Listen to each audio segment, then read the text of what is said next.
14일 현지 시각 벨기에 브뤼셀에서 열린 유럽연합 EU 정상회의에서 항구적 안보협력체제 페스코 출범에 서명한 회원국 정상들이 기념 촬영을 하고 있다.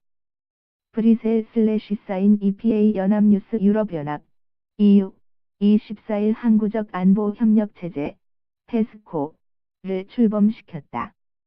유럽이 70년간 꿈꿔온 유럽 군사공동체의 초석으로 평가되고 지난 5월 앙겔라 메르켈 독일 총리가 북대서양조약기구 네이토 및 주요 7개국 G7 정상회의 뒤 미국에 의존하지 않는 독자 노선을 시사한 뒤 7개월 만의 가시적 조처다. 통신 등 외신은 이날 벨기에 브뤼셀에서 열린 유럽연합 정상회의에서 역내 25개국 정부가 분담금을 내어 군사공동체를 발전시키고 군대를 배치하는 조약에 합의했다고 보도했다. 유럽연합 28개국 가운데 2019년 3월 탈퇴, 브렉시트가 예정돼 있는 영국과 역내 군사 문제에선 빠지기로 한 덴마크 및 몰타만 서명에서 빠졌다. 다만 비회원국도 분담금과 군사훈련을 부담한다는 조건 하에 참여는 하되 결정권은 갖지 못하게 하는 방식으로 추후 영국도 가입할 수 있는 길을 터놨다. 유럽 군사공동체 구상은 미국 주도의 나토에 지나치게 의존하는 유럽연합 방위체계를 개편해 독자적인 안보 능력을 구축하려는 목표로 추진됐다.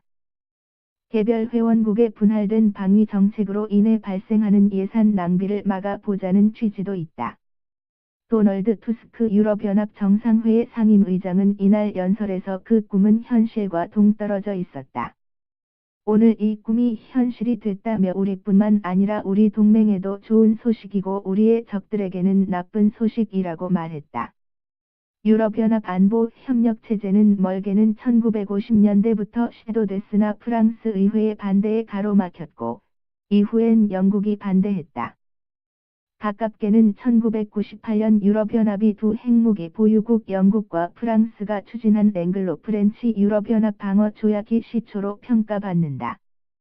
하지만 영국은 유럽연합군 창설로 나토가 약화될까 우려해 조약을 유럽으로 확대하는 데 반대했다. 유럽 국가들은 최근 10수년간 지속적으로 군사 문제에 있어 지나친 미국 의존성을 확인하는 굴욕을 경험했다. 유럽 정부들은 1990년대 발칸 전쟁 때 미국이 개입에 나설 때까지 스스로 아무것도 할 수 없다는 것을 전 세계에 입증했다. 2014년 러시아의 크림반도 강제 병합, 국가로부터 지원받는 해커들의 군사 시스템 공격 등도 유럽이 군사적으로 각성하는 계기가 됐다.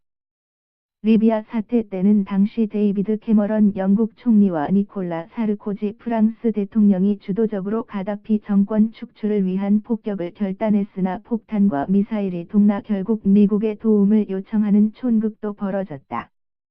특히 도널드 트럼프 미국 대통령 취임 이후 미국 의존성은 지속적으로 시험대에 올랐다. 트럼프 대통령이 지난 5월 유럽 방문 중 나토 회원국의 방위비 분담금 확대를 요구하며 회원국이 침공받으면 미국이 자동적으로 개입한다는 안보 조약을 재확인하지 않은 건 결정타에 가까웠다. 이후 독일의 메르켈 총리는 우리가 미국 등 다른 나라들의 전적으로 의존하던 시대는 지나갔다며 공개적으로 독자 노선을 시사했다. 이후 유럽연합 설문조사에서도 유럽 시민 4분의 3이 더 강한 자위체제를 원하고 있다는 여론이 확인됐다고는 전했다. 항구적 안보협력체제가 출범하면 자연스레 나토의 위상이 약해지리란 우려도 존재한다.